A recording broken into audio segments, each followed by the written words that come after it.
지금 여러분께서는 정치평론가 이강윤이 진행하는 국민라디오 시사 프로그램 이강윤의 오늘과 함께하고 계십니다.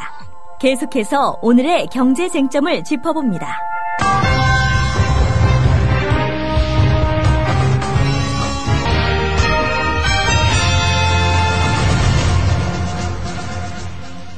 네, 한국경제TV 이인철 기자 안녕하십니까? 예, 안녕하세요. 제주도 분들뿐만 아니고 무태 사람들도 관심이 상당할 텐데 제2의 제주공항 성산 일출봉 옆에다 짓는다고요? 그렇습니다. 이 공항을 이용하는 이용객이 많이 늘긴 늘었습니다. 네. 이 제주공항 이용객이 지난해 기준 2,320만 명. 여기에는 중국인 관광객들도 다수를 차지하고 있고, 또 그리고 내국인들도 해외에 나가서 보니까 그다지 볼거리가 그다지 많지 않더라. 오히려 제주도 가자라고 하시는 분들 늘었죠. 예. 이렇게 늘다 보니까 이 숫자가 점점 늘게 되면 지금 있는 제주국제공항으로는 포화 상태에 이를 것이다라는 겁니다. 그래서 둘 중 하나로 고민했습니다. 지금 있는 공항을 더 크게 늘릴 것인가, 예. 아니면은 제2의 부지를 선정해서 갈 것인가. 그게 이제 두 번째 후자가 이제 결정이 된 건데요. 제주도 서귀포 신산에 두 번째 신공항이 이제 새로 지어지게 됩니다. 네. 자, 이렇게 되면 사실 그 서귀포시 성산읍 이 일대인데요. 이 지역은 제주도 이제 동남쪽에 위치해 있죠. 네. 그리고 이제 성산 일출봉, 그리고 성읍 민속마을의 한 중간 지점쯤 되는 곳인데요. 여기가 이제 완공되게 되면 앞으로 한 2035년 정도가 되면 4,500만 명 정도가 제주공항을 이용할 텐데 절반은 기존 공항에서, 예. 그리고 나머지 제2공항에서 분산 수용하겠다라는 겁니다. 여기에는 막대한 사업비가 들어갑니다. 4조 1,000억 원이 넘는 사업비가 들어가고요. 그리고 상대적으로 이제 2024년 정도 공장이 완공되지 않겠느냐라고 청사진을 밝힌 건데, 네. 어쨌든 이 정부는 이 사업비 이제 4조 1,000억 원 들여서 상대적으로 이제 적게 비용을 들이고 기상 조건도 괜찮다라는 점을 들어서 이 서귀포 신산의 부지를 선정을 했는데, 완공 이후 이제 한 7년 정도 누적 이 경제 효과만 2조 원 정도는 되지 않겠느냐라고 추산을 하고 있습니다. 예, 하여튼 정부에서 내놓는 큰 사업하면서 무슨 예상 경제 효과 이런 거 보면 이제는 자꾸 안 믿겨지죠. 그래요? 그나저나 지금 현재 제주공항이 피크타임 때, 여름 성수기나 주말 피크타임 이럴 때는 1분에 한 대꼴로 이륙을 한다 그래요. 그렇습니다. 그러니까 제주시 노형동인가? 그저 공항 인근 그 동네 분들은 아예 그냥 도무지 소음 때문에 살 수가 없다 이러시는데, 논란 끝에 현 공항의 확장이 아니라 새로운 곳에 제2공항을 짓기로 했다. 그 가격은 4조 원짜리다. 4대강 안 했으면 이런 공항 한 5개는 짓고도 남겠네요. 그렇습니다. 자, 관광객들은 편리해질 텐데 인근 지역 주민들 공항 들어선다 그러면 다들 반대하죠, 아무래도. 그렇습니다. 이제 이게 님비 현상으로만은 치부할 건 아니거든요. 왜냐하면 생활 근거지에 이제 상시 24시간 비행기가 이착륙하다 보면 소음이 이제 장난이 아니다 보니까, 예. 인근 지민들은 사실은 기대와 우려를 동시에 표명하고 있다 해도 과언이 아닌데요. 마을 주민 상당수가 제2공항 건설이 필요하다라는 점에서 이제 공감을 하고 있습니다. 그리고 이제 실제로 이 둘레길, 이제 올레길이 이제 형성이 되면서 공항을 찾는 관광객뿐만이 아니라 이제 지역 경제도 이바지하고 있는 게 사실입니다. 그래서 관광객이 늘어나는 만큼 이점이 있는 것도 사실이지만, 그러나 이제 공항 건설로 인한 어떤 희생이 뒤따르지 않겠느냐. 왜냐하면 이제 국제공항이라는 게 성격상 24시간 풀로 들어가기 때문에 밤 늦은 시간까지 이착륙이 가능하다는 겁니다. 네. 그렇게 되면 소음도 클 수밖에 없고요. 그러게. 그리고 이 주민은 보상비를 받기는 받겠지만, 그러나 이제 그거 받으면 당연히 소음을 감수해야 되는 이제 불편함이 있기 때문에, 네. 다소 이제 우려 섞인 목소리를 하고 있는데요. 사실 제주에는 이 신공항 건설 이외에도 지금 강정마을이라고 해서 중문관광단지 인근에는 해군기지 건설 때문에 지금 굉장히 지역 주민과 이 정부가 이제 마찰을 좀 빚고 있는 게 있거든요. 네. 그래서 이제 그런 이제 강한 반대는 아니지만 대체로 이제 긍정적 입장을 보이고 있지만, 이런 건설 예정지에 대한 주민들에 대한 어떤 사전 설명 설명 부족이라든가 좀 절차상의 문제가 있던 게 아니냐라면서 이제 소통 부재를 질타하는 목소리가 높은데, 그러나 정부 입장에서 보면 이런 거를 이제 사전에 공지했을 경우에는 그 인근 지역 부동산 가격에 영향을 미치기 때문에 참 어려운 면이 있습니다. 그러게요. 비밀리에 해야 된다는 건 알긴 알겠는데, 그나저나 지금 김포공항이나 인천공항은 밤 11시인가 11시 반 이후로는 이착륙이 금지되어 있는데 24시간 공항 오픈하면은 정말 그 반경 몇 킬로는 차라리 주민들을 이렇게 이사 가도록 충분한 저기를 해주고 삶의 근거지도 좀 마련을 해줘야지, 밤새도록 뭐가 뜨고 내리면 그거 어떻게 살란 얘기인지. 의원. 자, 그렇고 다음 주부터 민간에서 주도하는 한국판 블랙 프라이데이 다시 시작한다고요? 그렇습니다. 연말 그 민간이 주도하는 최대 쇼핑 주간이 시작이 되는데요. 유통산업연합회의 발표를 보니까 다음 주입니다. 이달 20일부터 12월 15일까지 총 26일입니다. 아마 쇼핑 주간으로는 최장기가 아닐까 싶은데요. K-세일 데이를 열겠다라는 겁니다. 네. 이게 지난해에 이어서 두 번째 행사인데요. 사실 그동안은 있어도 연말마다 이제 업체마다 개별적으로 이루어졌습니다. 그러다 보니까 좀 효율성도 좀 떨어졌고, 그리고 이제 뭐 국가적인 이벤트로는 자리 잡지 못했죠. 그런데 이제 이 지난 10월에 있었던 정부가 주도했던 코리아 블랙 프라이데이를 찾는 고객이 워낙 많다 보니까 이에 대한 보답으로 민간 주도로 이 행사를 확대해서 진행하겠다라는 건데요. 지난해 참여한 업체를 보니까 뭐 대형마트 4개 회사, 백화점, 일부 전통시장, 편의점, 프랜차이즈 업체가 참가를 해서 실적이 신통치 않으니까 이번에는 뭐 이 전자제품 유통점이라든가 제조업이라든가 여러 이제 전 유통산업, 그리고 이제 외식 업체까지, 서비스 업체까지 참여하도록 종용하겠다라는 겁니다. 네, 지난번에는 제조업체가 쏙 빠져서 외화 내빈이었다, 속빈 강정이다 이랬는데 요번 블랙 프라이데이는 좀 나아지려나요? 일단 관심은 크게 두 가지입니다. 이게 제2의 코리아 블랙 프라이데이가 될 거냐, 아니면 소비자들이 정말 원하는 품목, 대대적인 할인으로 연례 행사가 될 거냐, 기로인데요. 네. 아직 뭐 구체적인 참가 업체 품목 할인율은 정해지지 않았습니다. 다만 이제 이 내일부터죠. 11일부터 공식 홈페이지를 통해서 참여 기업, 그리고 이 기업을 이제 모집을 하는데요. 이렇게 되면 나중에 추후 홈페이지를 통해서 참여하는 기업들의 면면, 그리고 행사하는 품목, 할인율 등을 공지하겠다는 겁니다. 네. 뭐 이 문제는 이 행사를 주관하고 있는 유통연합회 역시 이 행사의 흥행 코드가 바로 유통업체뿐 아니라 삼성전자, LG전자 같은 제조업체들의 참여가 절실하다는 걸 알고 있다는 겁니다. 과연 이들을 어떻게 설득시키고 참여하게 할지가 관건인데요. 그리고 이제 품목과 할인율이 높지 않다면, 근데 이게 지금 이 기간이 미묘하게 미국의 블랙 프라이데이 원조 행사하고 겹칩니다.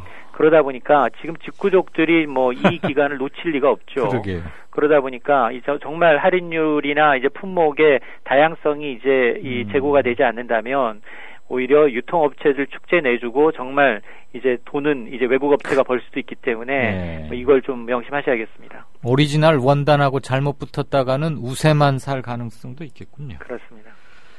자, 중국의 경제 성장률이 1%포인트 하락하면 우리나라 성장률 한 최대 0.6%포인트. 와, 영향 미치는 게 한 60% 가까이 된다는 얘기인데 어마어마하군요. 그렇습니다. 중국 의존도가 가장 심하다고 해도 과언이 아닌데요. 사실 뭐 우리 의존도 심한 거는 뭐 올해 체험을 했습니다. 5월에 이제 메르스 발생했을 때 중국 관광객이 관광 취소하니까 업계는 비상이었습니다. 그렇죠.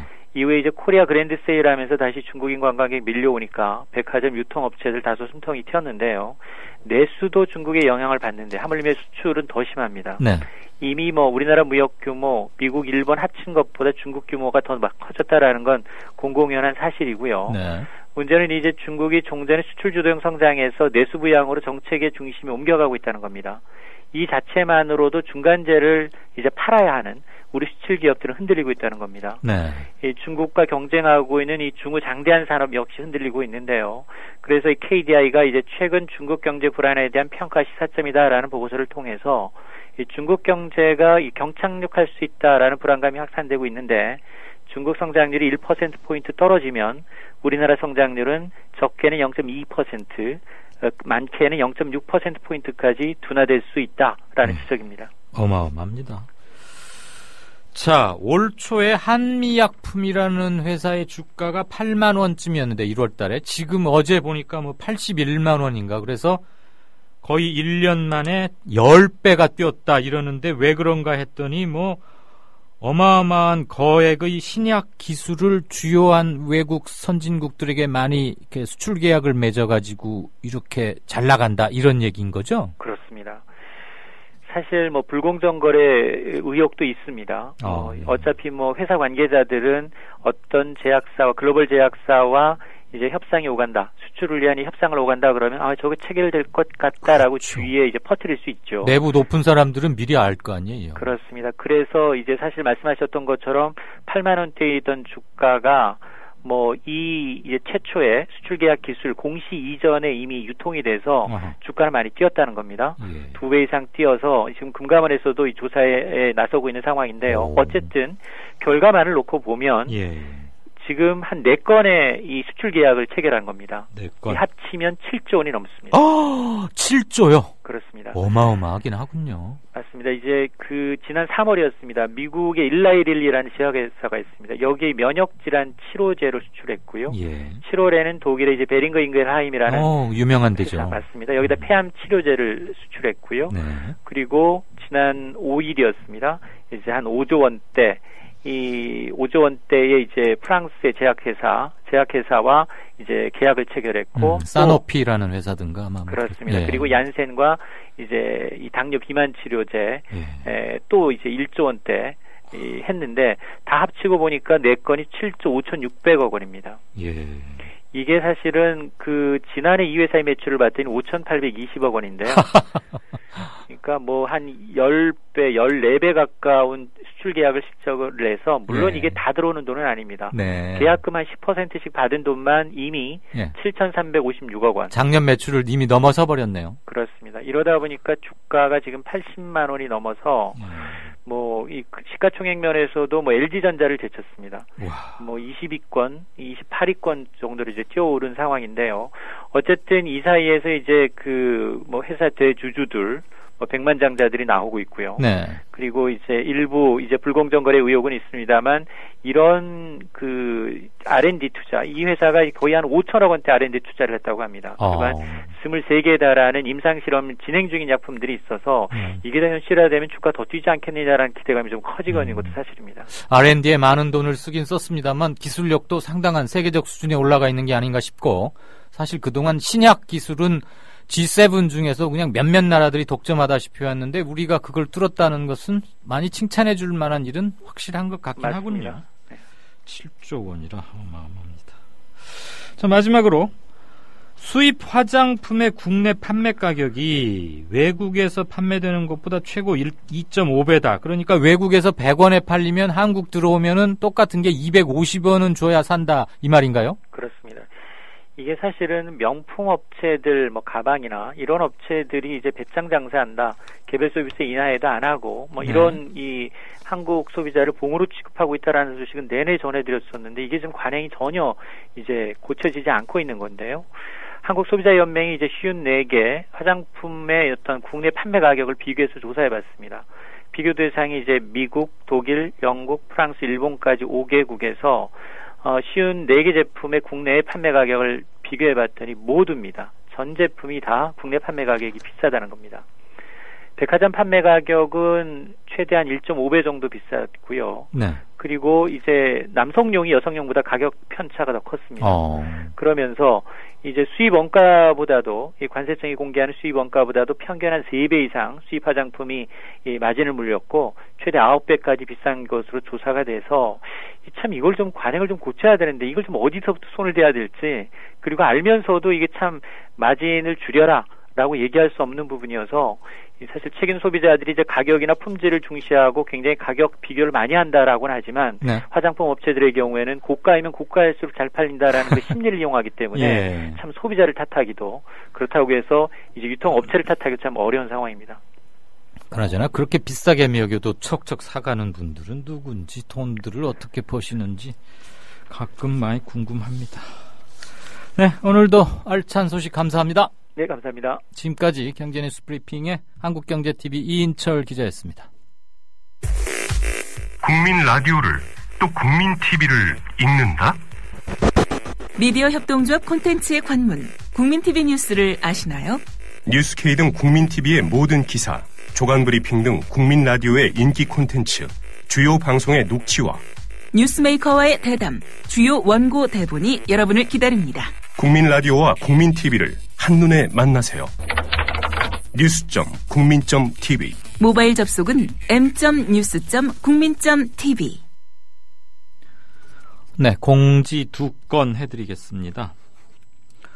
지금 조합원 자원봉사자분들이 오셔서 12월 5일, 여러분도 좀 대의원이시거나 대의원이 아니더라도 메모를 해주시면 고맙겠습니다. 12월 5일 토요일입니다. 오후 1시 13시 서울 건국대 상허연구관에서 임시 대의원 총회가 열립니다. 조합 재정 그리고 조합의 정관에 관해서 대단히 중요한 것이 논의되고 의결될 예정입니다. 조합은 자원봉사자분들이 오셔서 일일이 대의원들 300분 가까이 되죠. 전화해가지고 막 똑같은 말로 이렇게 안내를 하고 호소를 하고 하는데, 그것도 괜찮지만 저도 한마디 좀 방송에서 말씀을 드리면 이강윤의 오늘 들어주시는 분들은 최소한 힘을 덜 수 있겠다 싶어서 말씀드립니다. 메모 좀 해주셨으면 좋겠고요. 12월 5일 오후 1시 서울 건국대 상허연구관입니다. 건국대 오시는 것은 뭐 아실 것 같으니까 지하철 2호선이 거기 닿죠. 그리고 아울러 제 관련 광주 북 콘서트도 하나 말씀드리죠.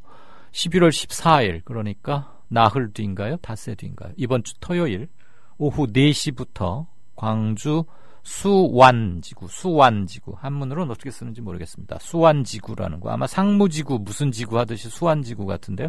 거기에 바보주막이 있답니다. 광주에 딱 하나라니까 혼동하실 일은 없으실 것 같고, 오후 4시부터 그 자리에서 바로 끝나고 조합원 북콘서트에 와주신 분들하고 뒤풀이 비슷하게 할 거니까 거기 한 7, 8시까지는 있게 되지 않을까 싶은데요. 거기서 세월호 관련 특별법 1주년도 되고 해서 제가 쓴 졸저 북콘서트를 합니다.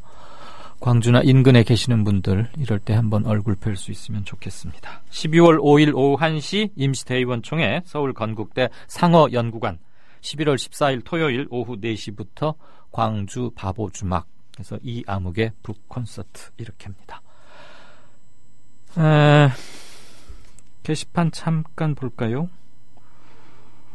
썸녀와 나 묶음님, 오늘 아주 활약이 대단하십니다. 드라마 송곳의 명대사, 송곳이라는 드라마가 있나봐요. 서는 데가 바뀌면 풍경도 바뀌는 거야. 그러겠죠. 뷰포인트가 바뀌면 어디에 서서 어떻게 바라보느냐에 따라 풍경도 바뀌는 거겠죠.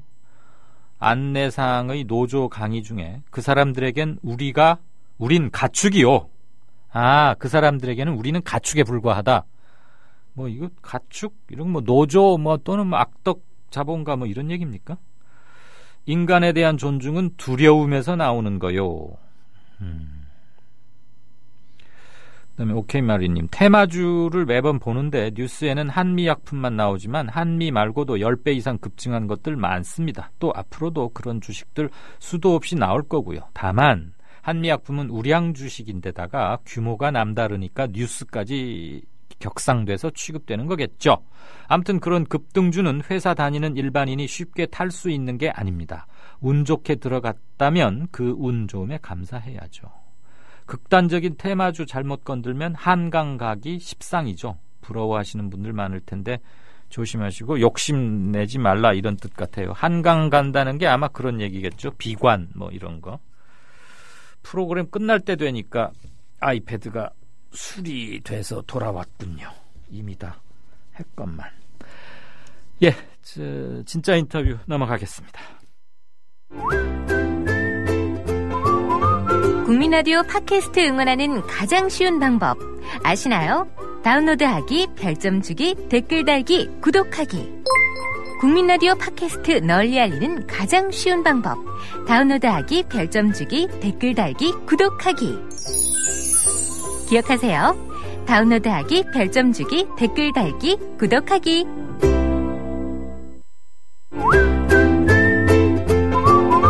국민라디오 팟캐스트 응원하는 가장 쉬운 방법 아시나요? 다운로드하기, 별점 주기, 댓글 달기, 구독하기. 국민라디오 팟캐스트 널리 알리는 가장 쉬운 방법. 다운로드하기, 별점 주기, 댓글 달기, 구독하기. 기억하세요. 다운로드하기, 별점 주기, 댓글 달기, 구독하기.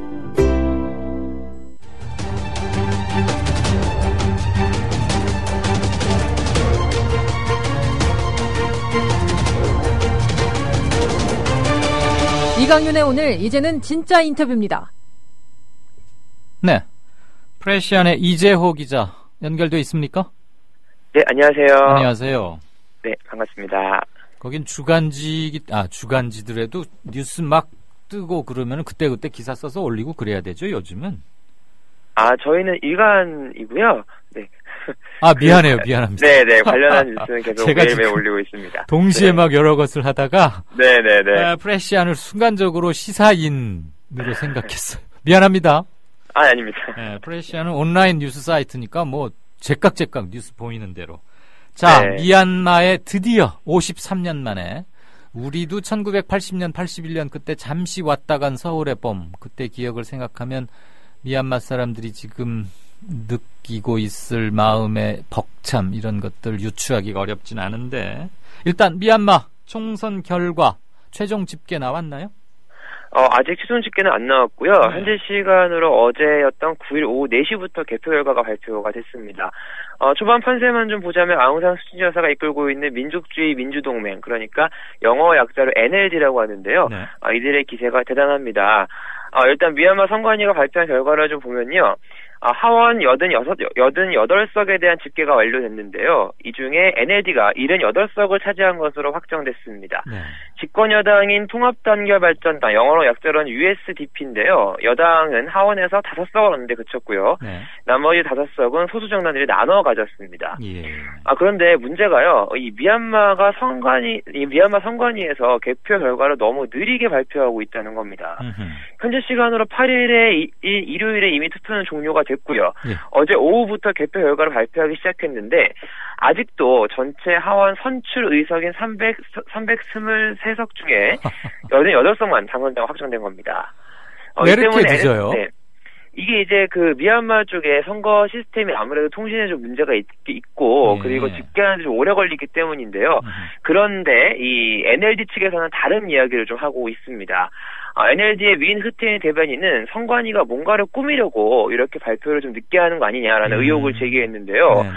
실제로 AP를 포함한 외신들 그리고 NLD가 주장하는 바로는 지금까지 총 33% 정도 개표가 진행이 됐고요. 예. 이 중에 NLD가 하원 108석 그리고 상원 46석을 차지했다고 주장하고 있습니다.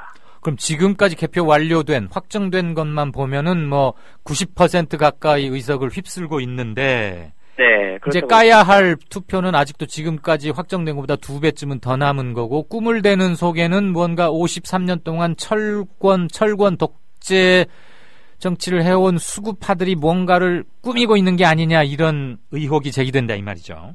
네, 그렇습니다. 충분히 뭐 이해는 갑니다. 네.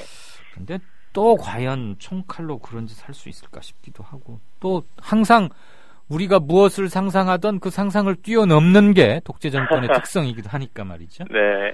자, 향후에 현 집권층이나 군부, 수구파들 대응 어떻게 진행될 것으로 보는지 너무 섣부른 질문이어서 미안하긴 합니다만 조심스럽게 네. 한번 전망해 볼까요? 네, 일단 당장 군부가 예전처럼 선거 결과를 뒤집기는 조금 어려워 보이는데요. 네. 실제로 집권 여당이 어제 패배를 시인했습니다. 네. 흐타이오 USDP 의장 대리인은 자신들이 졌다라면서 패배의 원인을 파악해야겠지만 선거 결과는 수용하겠다라고 밝혔는데요. 근데 이 군부가 선거 결과를 부정할 것이다라는 예측도 여전히 나오고 있습니다. 네. 이유는 지난 1990년에 이와 똑같은 상황이 있었기 때문인데요. 네. 당시 NLD가 전체 492석 중에 392석을 확보했습니다. 완전한 압승이었죠. 네. 하지만 군부가 선거 결과를 인정하지 않고 쿠데타를 일으켰고요. 지금까지 계속 이어져 왔습니다. 그래서 선거 초반부터 이 군부가 나중에 이것을 뒤집는 거 아니냐라는 우려가 제기됐었는데요. 네. 집권 여당이 패배를 인정했기 때문에 25년 전과 같은 게 또 벌어지기 당장은 좀 어려워 보입니다. 네, 그렇지만 이 미얀마 군부의 영향력은 여전합니다. 네. 우선 이 상하원 의석 657석 중에요. 25%에 해당하는 166석이 자동으로 군부에 돌아가게 돼 있고요. 네. 그리고 미얀마 군부의 총 사령관은요. 이 의원들, 그러니까 166명 의원들을 지명할 수 있는 권한을 가지고 있습니다. 네. 뿐만 아니라 국방부와 내무부 장관, 그리고 국경경비대장도 임명할 수 있고요. 여기에 군부 몫으로 할당된 대통령 후보도 있습니다. 이 대통령 후보를 총사령관이 지목할 수도 있습니다. 미얀마 같은 경우는 상원과 하원, 그리고 군부에서 각각 한 명씩 3명의 대통령 후보를 낸 뒤에 이 대통령 후보를 국회 상원 의원들이 뽑는 간선제를 채택하고 있는데요. 군부가 추천하는 후보가 3명 중에 1명은 반드시 들어간다는 겁니다. 이 더 큰 문제가 또 있는데 이 같은 군부의 권한이 2008년 개정된 헌법에 의해서 뒷받침되고 있다는 겁니다. 그러니까 제가 방금 말씀드린 이런 권한이 모두 다 헌법에 의해서 명시되어 있는 권한입니다. 개헌을 하지 않는 한 군부 독재 의석에서는 이긴다 하더라도 군부 독재의 뿌리를 뽑아내기는 힘들게 돼 있군요. 네, 그렇습니다. 말씀하신 대로 개헌을 하려면요, 의원들의 75% 이상의 도움을 얻어야 되거든요. 그런데 군부가 전체 의원의 25%를 차지하고 있습니다. 따라서 군부를 제외한 모든 의원들이 헌법 개정에 동의한다고 해도 군부의 이탈표가 한 표라도 없으면 개헌을 할 수 없습니다. 네. 게다가 이 군부가 실질적으로 미얀마 사회 내에서 굉장히 영향력이 큰데요. 미얀마 내의 주요 기업과 경제 관련 기관과도 밀접하게 관계 있습니다. 그렇기 때문에 수지 여사와 이 NLD가 이미 여러 번 군부와 협력하겠다라고 밝히기도 했거든요. 이런 이유도 미얀마 내에서 군부가 차지하는 권한과 무관하지 않다는 분석입니다. 하지만 앞서 말씀드린 대로 지난 1990년에 이어서 이번에도 선거 결과를 뒤집는 것은 군부에도 굉장히 부담스럽거든요. 그래서 일단 이번 선거 결과는 받아들이고 대신 NLD의 세력이 더 커지는 것을 막는 데 집중할 것으로 보입니다. 헌법을 바꾸지 않고 현재 영향력을 유지하면서 NLD와 권력을 분점하는 식으로 향후 미얀마를 이끌어갈 가능성이 커 보입니다. 지금 자기들의 영향력을 구조화시킨다고 지금 헌법 곳곳에 못을 쾅쾅 박아놨는데 그곳을 개헌당하는, 군부 입장에서 보자면 개헌당하는 일까지는 가면 안 되겠으니까 수치 여사 일파와 일정 부분 협력을 하면서 현재의 헌법을 존속시키고 그를 통해서 자신들의 영향력은 계속 유지를 하겠다, 이런 거군요. 네, 그럴 가능성이 굉장히 높아 보이고 실제로 군부가 그러한 움직임을 많이 보이고 있기도 합니다. 그나저나 정말 들어보니까 이건 해도 너무하군요. 네. 곳곳에 독소 조항이 있고요. 그 독소 조항들은 2008년도에 만들어졌고 그 2008년도 헌법은 군부가 초안을 작성한 겁니다. 그리고 뭐 외국인과 결혼한 사람은 대통령 후보가 될 수 없다, 이런 것도 어떻게 해놨다면서요? 네, 그것도 마찬가지로 군부가 2008년도에 헌법에 명시해 놓은. 네, 그런데 지금 수치 여사의 아버지는 유명한 독립투사고, 그 수치 여사의 남편이 영국인이든가 외국 사람이죠? 네, 남편이 영국인이고요. 1999년에 암으로 사망을 했는데요. 남편이요? 네네. 그리고 그 수치 여사의 아들은 현재 영국에 거주하고 있습니다. 그래서 이런 조항들 때문에 이제 수치 여사가 그 대통령 선거에 나설 수 없는 것이죠. 그러니까 수치 여사는 영국인이었던 남편이 사망하긴 했지만 아들도 지금 외국에 가 있고 외국인과 결혼했던 전력이 있기 때문에 아예 대선 후보가 될 수는 없는 거군요. 네, 그렇습니다. 헌법을 바꾸지 않는 한. 네, 그렇죠. 네, 수치 여사, 아마 우리 청취자분들 미얀마 민주화의 상징이자 한때 뭐 김대중 대통령, 정치인 김대중을 연상하시는 분들도 많은데 수치 여사에 대해서 잠깐 좀 소개해 주실까요? 지금 그의 가계도 일부 얘기가 나왔으니까. 네, 올해 1년이 됐죠. 수치 여사가 미얀마의 근대화 과정에 굉장히 밀접하게 연관이 돼 있습니다. 말씀하신 대로 미얀마의 독립운동 지도자이자 건국의 아버지라고 불리는 아웅산 장군의 딸입니다. 이후에 1988년에 어머니가 뇌졸중으로 쓰러져서 병간호를 위해서 영국에서 잠시 미얀마를 귀국을 했는데요. 이때 그 8월 8일 벌어진 8888 항쟁이라는 게 있었습니다. 미얀마의 민주화 운동이었는데요. 이때 수천 명이 그 군부의 그 진압으로 죽음을 당했고 이걸 보고 나서 민주화 운동에 뛰어들기 시작했습니다. 간병하러 왔다가 외국으로 다시 돌아가지 않고 조국에 눌러 앉아서. 네, 그렇습니다. 그런데 이 민주화 운동 때문에 그는 1989년 가택연금에 처해졌습니다. 예. 그 다음에 열린 총선에서 압도적인 지지를 얻으면서 이번과 비슷한 상황이 됐지만 군사정부가 정권을 이양하지 않았고요. 이후에 무기한 가택연금에 처해지게 됐습니다. 이런 상황을 본 국제사회가 그 1991년 그녀에게 노벨 평화상을 안겨주게 되는데요. 네. 이때부터 시작해서 민주화 운동의 상징 그리고 세계에서도 이 주요 민주화 인사로 자리 잡게 됩니다. 그런데 이 과정에서 좀 안타까운 일이 있었는데요. 노벨 평화상을 수상할 때 출국이 허용되지 않았기 때문에 수상을 직접 못했고요. 문제는 이 1999년 그의 남편이 사망했을 때 임종을 지키지 못했다는 겁니다. 어허. 네, 당시 이제 영국으로 가려는 의사가 있었지만 다시 미얀마로 돌아오지 못할 것을 우려한 수치 여사가 출국을 아예 포기했습니다. 그러면은 어머니 간병을 위해서 잠시 귀국했을 때 그는 이미 영국인과 결혼한 상태였고, 네, 그렇습니다. 부모님 간병을 위해서 잠시 혼자 들어왔다가 때마침 민주항쟁이 터졌고 조국을 위해서 민주화를 지켜야겠다고 눌러 앉았는데 남편 때문에 가정 때문에 만약에 재출국을 한다면 재입국이 불가능할 것 같으니까 아예 가정이 헤어지게 되더라도 눌러 앉았다 이거군요. 네, 그렇죠. 그래서 이후에도 계속 가택연금을 당하는 처지에 놓였는데요. 네. 그러다가 2010년도에 군사정부가 민간의 정권을 이양하는 과정이 있었습니다. 예. 이때 가택연금에도 해제됐고 정치활동을 재개할 수 있었고요. 2012년 4월에 실시된 보궐선거를 통해서 국회의원에 당선돼서 현재까지 NLD를 이끌고 있습니다. 네, 국회의원에는 당선이 됐고. 그렇지만 의원 당선된 뒤에도 가택연금은 계속됐나요? 가택연금은 말씀드린 대로 2010년에 해제가 됐습니다. 10년에 풀렸고요. 네. 그러면 아까 말씀하셨다시피 헌법에 정말 기기묘한 마치 우리나라 유신 시대의 유정회라고 있었어요. 대통령이 지명 실내체육관에서가 뽑았던 이상하게 간선제로 뽑는 국회의원이었는데 그런 것보다 훨씬 더 한 뺨을 하나 더 치는 것 같은데 어쨌거나 여러 가지 독재적 요소 때문에 수치 여사가 대선 후보가 될 수는 없고 대통령이 될 길은 막혀 있지만 그래도 정치적 지도자로서 최고의 영향력을 발휘하는 데는 별 지장은 없어 보이는데 어떻습니까?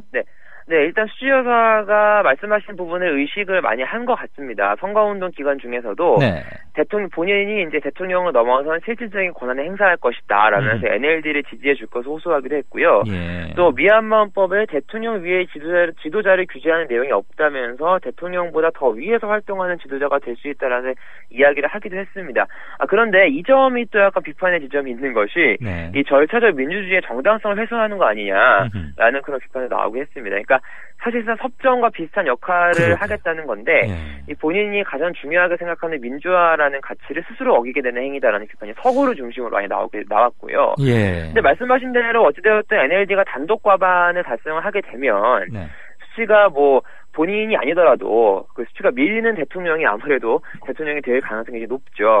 그래서 NLD 내에서는 현재 그 부의장과 그리고 중앙집행위원 이 두 명이 후보군에 오르고 있다고 합니다. 네. 그 대리 섭정은 또 민주성을 해치는 점은 분명히 있긴 하겠군요.